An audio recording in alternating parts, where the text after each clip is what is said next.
Welcome to day number 39। तो आज है डे नंबर 39 एंड आज मैं तुम लोगों के साथ शेयर करने वाला हूँ कुछ बेसिक पाइथन प्रोजेक्ट्स जो आप अपने घर पे इजीली ऐसे ज़्यादा लॉजिक लगाने की जरूरत नहीं। अगर तुम बिगनर हो तो आराम से तुम लोग बना सकते हो, ये तुम्हें कोई दिक्कत भी नहीं होने वाली है। ठीक है, तो स्टार्टिंग में थोड़ी बहुत दिक्कत हो सकती है अगर तुम पहली बार बना रहे हो तो, लेकिन तुम धीरे धीरे जैसे जैसे सीखोगे तुम्हें दिक्कत नहीं आने वाली। तो आज के दिन मैं तुम्हारे साथ दो प्रोजेक्ट्स लेके आया हूँ और डिस्कस करने वाला हूँ कि उनको कैसे बनाना है, लॉजिक क्या लगता है उसमें, तुम कैसे बना सकते हो। अगर तुम बिगनर हो तो क्या ये तुम्हारे काम आएगा या नहीं आएगा, यहाँ पे लॉजिक कैसे बिल्ड हुआ है, तो सब कुछ बताऊंगा, चिंता मत करो। Let's go. ओके, तो हम लोग आ चुके हैं हमारे कंप्यूटर की स्क्रीन पे। तो यहाँ पे तुमको दो प्रोजेक्ट्स में दिखाने वाला हूँ। सबसे पहला है match.py।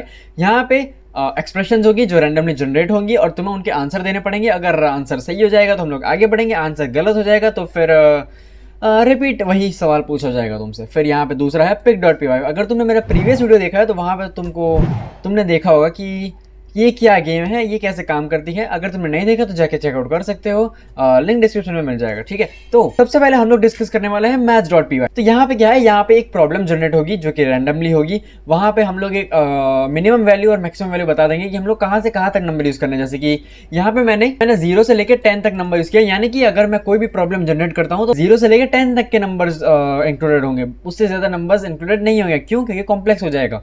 तुम्हें करना हो तो तुम कर सकते हो। फिर साथ साथ में ये तुम्हें ये भी बताएगा कि तुमने टाइम कितना लिया, तुमको ये सॉल्व करने में टाइम कितना लगा। इसको सबसे पहले तुमको रन करके दिखा देता हूँ, फिर हम लोग इसके लॉजिक पे जाते हैं। डन। तो यहाँ से मैं इसको रन करता हूँ।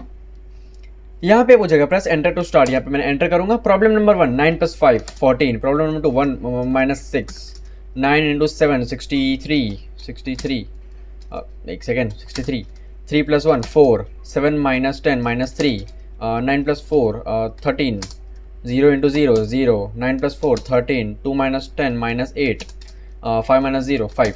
ओके, तो टोटल टाइम मुझे लगा 21 सेकंड ये 10 प्रॉब्लम को सॉल्व करने में। एक सेकंड, इसको राउंड ऑफ कर देते हैं हम लोग ताकि थोड़ा ऐसे हाँ, टोटल टाइम इसको राउंड ऑफ कर देते हैं। साउंड कर दिया मैंने, राउंड करना है कहाँ तक, 2 नंबर तक इसको राउंड ऑफ कर देते हैं। तो यहाँ पे लॉजिक पे हम लोग जाते हैं। लॉजिक यहाँ पे क्या लगाया है, सबसे पहले हमने टाइम और रैंडम को इंपोर्ट किया है, रैंडमली जनरेट करने के लिए चीज़ें, और टाइम यानी कि टाइम दिखाने के लिए। ठीक है, अब यहाँ पे मैंने मिनिमम नंबर कर दिया है, मैक्सिमम नंबर कर दिया है, यानी कि हमें कहाँ से लेके कहाँ तक अपने जो एक्सप्रेशन होगी यानी कि हमारी जो इक्वेशन होगी उसमें कहाँ से कहाँ तक नंबर चाहिए। अब मैं यहाँ अगर 100 कर देता हूँ तो तुमको कॉम्प्लिकेशंस पता चल जाएगी कि कैसा हमारा इक्वेशन आने वाला है। तो यहाँ पे मैं अगर स्टार्ट करता हूँ 64 - 64 0 97 × 43, ये मेरे से नहीं होने वाला। अब यहाँ पे उसको हम लोग बंद कर देते हैं। अब मैं यहाँ पे कुछ भी रैंडम टाइप करूँगा तो इनवैलिड इनपुट आ जाएगा। फिर यहाँ पे हमने ऑपरेटर्स असाइन कर दिए, एक लिस्ट बना दी है ऑपरेटर्स की, कौन से ऑपरेटर्स हमको यूज़ करने हैं। इसमें हम लोग और भी यूज़ कर सकते हैं जैसे कि डिवीजन, बट वो मैं इसलिए नहीं कर रहा क्योंकि फिर वो और भी कई सारे रूल्स लग जाते हैं, डिवीजन लगाएंगे हम लोग बीच में तो आएगा। तो यहाँ पे हमारा जो क्वेश्चन है वो 2 टर्म से बना हुआ है। हमें 3 टर्म 4 टर्म 5 टर्म जितने टर्म डालने हम लोग डाल सकते हैं। तो क्वेश्चन में हमने क्या किया, नंबर्स लिख दिया है, स्ट्रिंग नंबर्स। नंबर्स क्या है, नंबर्स है मिनिमम नंबर से मैक्सिमम नंबर, यानी कि ये 0 से लेके 100 तक कोई भी एक नंबर यानी कि ये रेंज है वहाँ पे ये जनरेट करेगा। तो यहाँ पे एक रैंडम नंबर जनरेट हुआ, प्लस यहाँ पे स्पेस, फिर ऑपरेटर यानी कि हमारा रैंडम डॉट चॉइस ऑपरेटर्स। ये ऑपरेटर्स है हमारी लिस्ट है, वहाँ से कोई एक रैंडम ऑपरेटर चूज होगा, उसको हमने नाम दे दिया ऑपरेटर। तो यहाँ पे ऑपरेटर हमने ऐड कर दिया, फिर यहाँ पे बीच में स्पेस एंड देन नंबर्स 2 में ये आ जाएगी। अब नंबर्स और नंबर्स 2 को अलग अलग क्यों रखा, सेम क्यों नहीं रख सकते, क्यों? क्योंकि नंबर्स और नंबर्स दोनों को सेम रखा तो फिर यहाँ पे 5 + 5 6 + 6 6 × 6 7 × 7 7 / 7 ऐसे आएगा, जो कि हमको नहीं चाहिए, हमें अलग अलग चाहिए, तो इससे हमको 2 लेने पड़ेंगे। फिर यहाँ पे स्टार्ट टाइम कर दिया, यानी कि यहाँ से हमारा प्रोग्राम स्टार्ट हो जाएगा, क्वेश्चन आना शुरू हो जाएंगे। फिर यहाँ पे for I in range total questions हमने 10 कर रखे हैं। अगर तुमको डिफिकल्टी बढ़ानी है तो यहाँ पे हम लोग जैसे कि पूछ सकते हैं सिलेक्ट द डिफिकल्टी डिजिट। ठीक है, अब इसको हम लोग वाइल लूप में लगा देते हैं ताकि ये रिपीट होता रहे, वाइल ट्रू।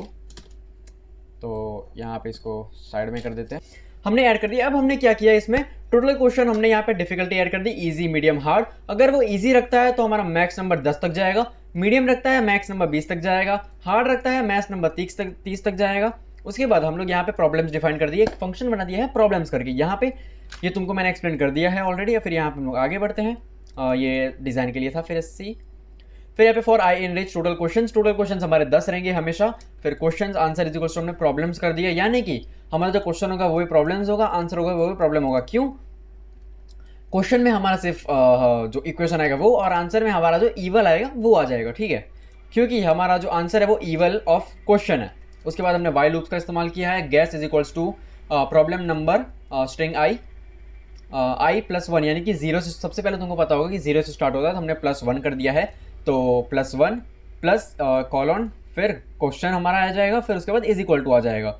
इफ़ गैस हमने जो, फिर हमारा गैस जो है वो इनपुट है, यानी कि हमने आंसर डाला। अब हमने जो आंसर डाला वो स्ट्रिंग ऑफ आंसर के बराबर है, क्योंकि आंसर जो है हमारा इंटीजर में आएगा, हमको स्ट्रिंग में कन्वर्ट करना पड़ेगा ताकि एरर ना आए।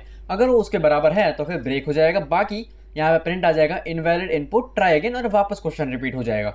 कुछ ऐसे काम कर रहा है। फिर अगर ये हमला खत्म हो गया पूरा, तो end time is equal to time dot time, फिर टोटल टाइम हमारा, फिर टोटल टाइम आ जाएगा जो कि है एंड टाइम में से स्टार्ट टाइम माइनस कर दिया तो हमारा डेल्टा टी आ जाएगा। फिर यहाँ पे प्रिंट हम लोग बाहर निकल जाएंगे, तो यहाँ पे एक स्लैश एन कर देते हैं ताकि नई लाइन आ जाए, अच्छा दिखेगा। फिर your total time was this seconds. अब इसको रन करके दिखा देता हूँ मैं तुम लोगों को। तो डिफिकल्टी आ गई हमारे सिलेक्ट करने के लिए। अब मैं यहाँ पे इजी डिफिकल्टी सिलेक्ट करता हूँ। Please press enter to start. हमने स्टार्ट कर दिया। 0 -2 -2 10, तो यहाँ पे हमें लगा 16.46 सेकेंड्स। अब इसको वापस हम लोग अगर रन करते हैं और अगर हम लोग हार्ड डिफिकल्टी शुरू करते हैं, तो स्टार्ट करते हैं, तो हमारे 21 से 25 यानी कि 30 तक हमारे नंबर्स आ रहे हैं। तो कुछ ऐसे काम कर रही है। तो आज की वीडियो के लिए बस इतना ही। बहुत ज़्यादा ज्ञान दे दिया मैंने आज के दिन में, तो